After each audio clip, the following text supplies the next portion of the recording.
नमस्कार। आकाशवाणी कटक आंचलिक संवाद पढ़ुछंती सरिता साहू। मुख्य संवाद। हैदराबाद रे अनुष्ठित ओडिशा निवेशक सम्मेलन रे राज्य रे 67,000 कोटी टंकार पुंजीनिवेश प्रस्ताव सृष्टि हेब 56,000 नियुक्ति सुजोग। सुशासन एवं निरंतर विकास पई कृत्रिम बुद्धिमत्तार व्यवहार गुरुत्वपूर्ण कहिले मुख्यमंत्री। भुवनेश्वर रे आरंभ हैला आंचलिक एआई प्रभाव सम्मेलन। शेष हैला संसदर शीतकालीन अधिवेशन एवं घन कुहुड़ी हेबा नै 4टी जिल्ला को सतर्क सूचना जारी कला पाणीपाग केन्द्र। पूर्वोदयर जातीय दृष्टिकोण अधीन ओडिशा एक प्रमुख निवेश स्थल भाव उभा होइछि बोली मुख्यमंत्री मोहन चरण माझी कहिसंती। हैदराबाद रे अनुष्ठित ओडिशा निवेशक सम्मेलन रे निवेशक मानक सह आलोचना करी श्री माझी कहिसंती ओडिशा भारतर अभिवृद्धि इंजिन हेबाकु प्रस्तुत। एही सम्मेलन एक दीर्घकालीन सहभागिता निर्माण करिवार मंच प्रदान करुछि। नीतिगत स्थिरता, सहज शासन ढांचा एवं राज्य को भविष्यत पई निवेशर गंतव्य स्थल भाबरे प्रस्तुत करबा उपरे मुख्यमंत्री आलोचना करिसंती। कार्यक्रम रे 500 रु अधिक प्रतिनिधि माने जोग देइथिले। एही अवसर रे 27,650 कोटी मूल्यर 13टी बुझामणा पत्र स्वाक्षरित होइछि। एहा द्वारा 15,905 नियुक्ति सुजोग सृष्टि हेबो। एहा सह 39,131 कोटी टंकार निवेश पई प्रस्ताव रहिछि। एहा द्वारा 40,000 नियुक्ति सुजोग सृष्टि हेबो। अक्षय शक्ति, खाद्य प्रक्रियाकरण, जानवाहन उत्पादन, जीव विज्ञान, धातु, औषध निर्माता आदि कंपानी मानक सह राज्य रे निवेश पई आलोचना होइछि। अंशग्रहणकारी माने ओडिशार नूतन फार्मा नीति को स्वागत करिबा सह एही यात्रा रे सहभागी हेबाकु आग्रह प्रकाश करिसंती। सुशासन एवं निरंतर विकास पई कृत्रिम बुद्धिमत्ता एआई रो व्यवहार गुरुत्व वहन करे बोली मुख्यमंत्री मोहन चरण माझी कहिसंती। भुवनेश्वर लोकसेवा भवन सम्मेलन कक्ष रे आजि ठारू 2 दिनिया आंचलिक कृत्रिम बुद्धिमत्ता प्रभाव सम्मेलन आरंभ होइछि। एही अवसर रे मुख्यमंत्री कार्यक्रम रे आभासी जरिया रे जोग देइथिले। कार्यक्रम संपर्क रे श्री माझी सामाजिक गणमाध्यम रे उल्लेख करिसंती। विभिन्न क्षेत्र रे पारदर्शिता वृद्धि, लोक सशक्तिकरण एवं प्रभावशाली लोक सेवा उपलब्ध कराइबा पई दायित्व संपन्न एआई व्यवहार नै ओडिशा प्रतिश्रुतिबद्ध। एही सम्मेलन राज्यर नवसृजन व्यवस्था को प्रोत्साहित करबा सह भविष्यत रे प्रजुक्ति विद्या क्षेत्रर सामग्रिक विकास रे सहायक हेबो बोली श्री माझी कहिसंती। राज्य सरकार समस्त लोकाभिमुखी योजनार कार्यकारिता नै कृत्रिम बुद्धिमत्ता एआई रो सहायता नियाजिबो बोली इलेक्ट्रोनिक्स और आईटी मंत्री डॉक्टर मुकेश महालिंग कहिसंती। आंचलिक कृत्रिम बुद्धिमत्ता प्रभाव सम्मेलन रे जोग देई मंत्री श्री महालिंग कहिसंती सुभद्रा योजनार सफल रूपायन पई कृत्रिम बुद्धिमत्ता एआई मॉड्यूल टूल रो व्यवहार कराजिबो। एआई माध्यम रे सुभद्रा योजना रे व्यवहार होइथिबा अर्थ एवं हिताधिकारी संपर्क रे सविशेष तथ्य हासिल कराजिबो।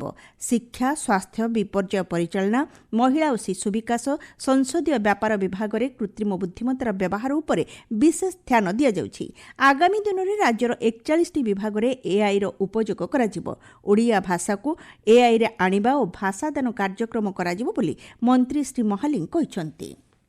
राजस्व मंत्री सुरेश पुजारी आज कोरापुट जिला कोटिया गस्त करिसंती। चलित मास शेष सप्ताह रे हेबाकु थिबा कोटिया कमिटी बैठक पूर्व मंत्री श्री पुजारी तृणमूल स्तर रे सरकारी योजना और कार्यक्रम स्थिति समीक्षा करुछंती।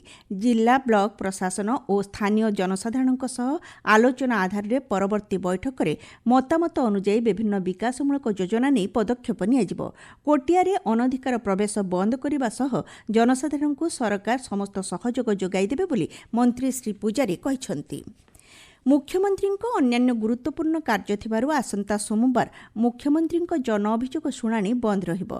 परवर्ती अभियोग शुणाणीर तारीख जनसाधारण को गणमाध्यम जरिया जणाई दियाजिबो। ए संपर्क में साधारण प्रशासन और साधारण अभियोग विभाग पक्षरु सूचना दिया जायछि। आपण माने आंचलिक संवाद सुनछंती आकाशवाणी कटक केन्द्ररो।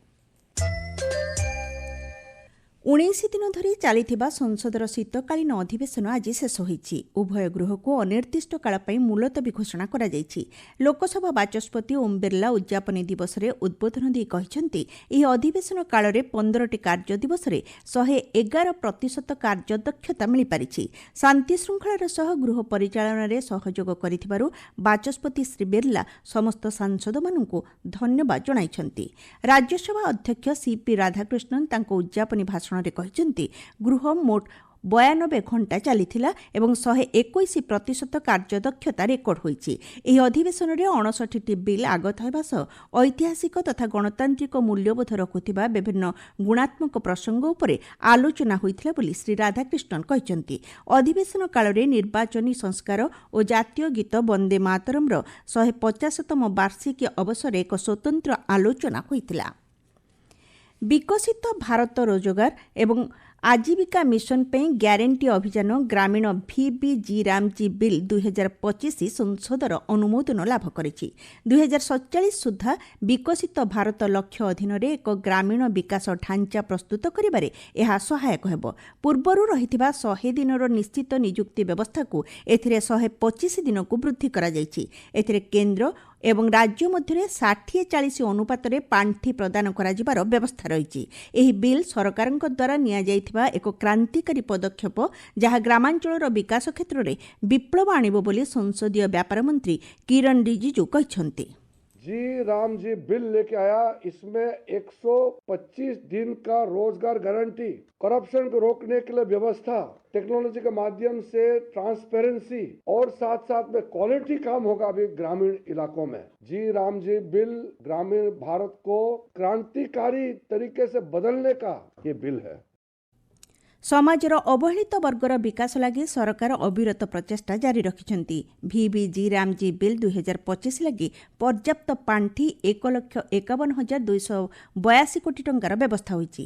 ବିଲ୍କୁ ସ୍ୱାଗତ କରି ନୟାଗଡ଼ ଜିଲ୍ଲା ଦଶପଲ୍ଲାର ସବିତା ବେହେରା କହିଛନ୍ତି, କେନ୍ଦ୍ର ସରକାର ଗ୍ରାମୀଣ ପାରିବାରିକ ଆୟ ବୃଦ୍ଧି ପାଇଁ ଭିବିଜି ରାମଜୀ ଯୋଜନା କରିଥିବାରୁ ଏଥିରେ ବହୁ ଶ୍ରମିକ ବେଶ୍ ଉପକୃତ ହୋଇପାରିବେ। ଏହି ଯୋଜନାରେ ପ୍ରତ୍ୟେକ ଶ୍ରମିକ ପରିବାରକୁ ବର୍ଷକୁ 125 ଦିନ ରୋଜଗାର ଯୋଗାଇ ଦେବା ପାଇଁ ଯେଉଁ ବ୍ୟବସ୍ଥା ରହିଛି ତାହାକୁ ଆମେ ସ୍ୱାଗତ କରୁଛୁ। ଏହି ନୂତନ ଶ୍ରମିକ କଲ୍ୟାଣ ଯୋଜନା ପାଇଁ କେନ୍ଦ୍ର ସରକାର ଓ ପ୍ରଧାନମନ୍ତ୍ରୀ ନରେନ୍ଦ୍ର ମୋଦିଙ୍କୁ ଧନ୍ୟବାଦ ଦେଉଛୁ। ଜୀବନରେ ଆସୁଥିବା ଜଟିଳତାର ସମ୍ମୁଖୀନ ହେବା ପାଇଁ ଯୁବପିଢ଼ି ନିଜକୁ ପ୍ରସ୍ତୁତ ରଖିବା ଆବଶ୍ୟକ ବୋଲି ରାଜ୍ୟପାଳ ଡକ୍ଟର ହରିବାବୁ କମ୍ଭମପାଟି କହିଛନ୍ତି। ଗଞ୍ଜାମ ଜିଲ୍ଲା ଗୋଳନ୍ଥରାସ୍ଥିତ ଏକ ବିଶ୍ୱବିଦ୍ୟାଳୟର ଦ୍ୱିତୀୟ ସମାବର୍ତ୍ତନ ସମାରୋହରେ ଆଜି ଯୋଗଦେଇ ରାଜ୍ୟପାଳ 5 ଜଣ ଛାତ୍ରଛାତ୍ରୀଙ୍କୁ ସ୍ୱର୍ଣ୍ଣ, 3 ଜଣଙ୍କୁ ରୌପ୍ୟ ପଦକ ଏବଂ 335 ଜଣ ଛାତ୍ରଛାତ୍ରୀଙ୍କୁ ଡିଗ୍ରୀ ପ୍ରଦାନ କରିଛନ୍ତି। ଏହି ସମାରୋହରେ ଏଆଇସିଟିଇ ଉପାଧ୍ୟକ୍ଷ ତଥା ଶିକ୍ଷା ମନ୍ତ୍ରଣାଳୟର ମୁଖ୍ୟ ନବସୃଜନ ଅଧିକାରୀ ଡକ୍ଟର ଅଭୟ ଜେରେ ପ୍ରମୁଖ ଉପସ୍ଥିତ ଥିଲେ। ରାଜ୍ୟ ନିର୍ବାଚନ କମିଶନର ମଧୁସୂଦନ ପାଢ଼ୀ ଖୋର୍ଦ୍ଧା ଜିଲ୍ଲାପାଳଙ୍କ କାର୍ଯ୍ୟାଳୟରେ ସାଧାରଣ ପୌର ସଂସ୍ଥା ଓ ପଞ୍ଚାୟତ ନିର୍ବାଚନ କାର୍ଯ୍ୟ ସମ୍ପର୍କରେ ସମୀକ୍ଷା କରିଛନ୍ତି। ବୈଠକରେ ବିଭାଗୀୟ ଅଧିକାରୀଙ୍କ ସମେତ ଜିଲ୍ଲାପାଳ ଅମୃତ ଋତୁରାଜ ଯୋଗଦେଇ ନିର୍ବାଚନ ସମୟରେ ଦେଖାଦେଉଥିବା ବିଭିନ୍ନ ସମସ୍ୟା ଓ ସମାଧାନ ସମ୍ପର୍କରେ ଆଲୋଚନା କରିଥିଲେ। ଇନ୍ଦିରା ଗାନ୍ଧୀ ରାଷ୍ଟ୍ରୀୟ ମୁକ୍ତ ବିଶ୍ୱବିଦ୍ୟାଳୟ ଇଗ୍ନୋ ପକ୍ଷରୁ 2026 ଶିକ୍ଷାବର୍ଷ ପାଇଁ ବିଭିନ୍ନ ପାଠ୍ୟକ୍ରମରେ ନାମଲେଖା ପ୍ରକ୍ରିୟା ଆରମ୍ଭ ହୋଇଛି। ଆଗ୍ରହୀ ଛାତ୍ରଛାତ୍ରୀ ଆସନ୍ତା ଜାନୁଆରୀ 31 ତାରିଖ ପର୍ଯ୍ୟନ୍ତ ନାମ ଲେଖାଇ ପାରିବେ। ଆଗ୍ରହୀ ଛାତ୍ରଛାତ୍ରୀ ଇଗ୍ନୋ ୱେବସାଇଟ୍ www.igno.ac.in କିମ୍ବା ଫୋନ୍ ନମ୍ବର 0674297171 କିମ୍ବା 23013348କୁ ଫୋନ୍ କରି ଏ ସମ୍ପର୍କରେ ଅଧିକ ତଥ୍ୟ ଜାଣିପାରିବେ ବୋଲି ଇଗ୍ନୋ ଭୁବନେଶ୍ୱରର ବରିଷ୍ଠ ଆଞ୍ଚଳିକ ନିର୍ଦ୍ଦେଶକ ଡକ୍ଟର ମନୋଜ କୁମାର ଦାସ ସୂଚନା ଦେଇଛନ୍ତି।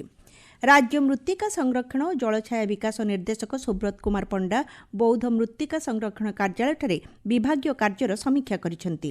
ଜିଲ୍ଲାରେ ଚାଲିଥିବା ବିଭିନ୍ନ ଜଳଛାୟା ବିକାଶ ପ୍ରକଳ୍ପଗୁଡ଼ିକର ଶ୍ରୀ ପଣ୍ଡା କ୍ଷେତ୍ର ପରିଦର୍ଶନ କରିଛନ୍ତି। ପାରଳାଖେମୁଣ୍ଡିସ୍ଥିତ ଗ୍ରାମୀଣ ଆତ୍ମନିଯୁକ୍ତି ପ୍ରଶିକ୍ଷଣ କେନ୍ଦ୍ରଠାରେ ଜିଲ୍ଲା ସଂସ୍କୃତି ପରିଷଦ ଅଧ୍ୟକ୍ଷ ମୁନୀନ୍ଦ୍ର ହୋନେଗାଙ୍କ ଅଧ୍ୟକ୍ଷତାରେ ଗଜପତି ମହୋତ୍ସବ 2025 ସମ୍ପର୍କରେ ପ୍ରସ୍ତୁତି ବୈଠକ ଅନୁଷ୍ଠିତ ହୋଇଯାଇଛି। ଗଜପତି ଜିଲ୍ଲା ରାୟଗଡ଼ ବ୍ଲକ ସରକାରୀ ଉଚ୍ଚ ବିଦ୍ୟାଳୟ ଗଣ୍ଡାହାତୀଠାରେ 3 ଦିନ ଧରି ଚାଲିଥିବା ଜିଲ୍ଲାସ୍ତରୀୟ ଜୁନିୟର ରେଡ୍କ୍ରସର ଶିକ୍ଷା ଓ ପ୍ରଶିକ୍ଷଣ ଶିବିର ଉଦ୍ଯାପିତ ହୋଇଯାଇଛି। ବୌଦ୍ଧ ଜିଲ୍ଲା କ୍ରୀଡ଼ା ସଂଘର ବାର୍ଷିକ କ୍ରୀଡ଼ା ଉତ୍ସବକୁ ଜିଲ୍ଲାପାଳ ବିଭୂତିଭୂଷଣ ନାୟକ ଜିଲ୍ଲା ଷ୍ଟାଡିୟମଠାରେ ଉଦ୍ଘାଟନ କରିଛନ୍ତି। ପିଏମ୍ଶ୍ରୀ କେନ୍ଦ୍ରୀୟ ବିଦ୍ୟାଳୟ ଖୋର୍ଦ୍ଧା ରୋଡ୍ ପକ୍ଷରୁ ବିଦ୍ୟାଳୟ ପରିସରରେ ବାର୍ଷିକ କ୍ରୀଡ଼ା ଉତ୍ସବ ପାଳିତ ହୋଇଯାଇଛି। पाणीपाग राज्य में शीतलहरी जारी रही। भुवनेश्वर आंचलिक पाणीपाग विज्ञान केन्द्र सूचना अनुसार आज फुलबाणी ठारे सर्वनिम्न तापमात्रा 6.5 डिग्री सेल्सियस रेकर्ड करा जायछि। आसंते 24 घंटा मध्य घन कुहुड़ी हेबा नै सुंदरगढ़, झारसुगुड़ा, कंधमाल और संबलपुर जिला को सतर्क सूचना जारी करा जायछि। मुख्य संवाद हैदराबाद रे अनुष्ठित ओडिशा निवेशक सम्मेलन रे राज्य रे 67,000 कोटी टंकार पुंजीनिवेश प्रस्ताव सृष्टि हेब 56,000 नियुक्ति सुजोग। सुशासन एवं निरंतर विकास पई कृत्रिम बुद्धिमत्तार व्यवहार गुरुत्वपूर्ण कहिले मुख्यमंत्री। भुवनेश्वर आरंभ है आंचलिक एआई प्रभाव सम्मेलन। शेष है संसदर शीतकालीन अधिवेशन एवं घन कुहुड़ी हेबा नै 4टी जिला को सतर्क सूचना जारी कला पाणीपाग केन्द्र। आंचलिक संवाद आज शेष है।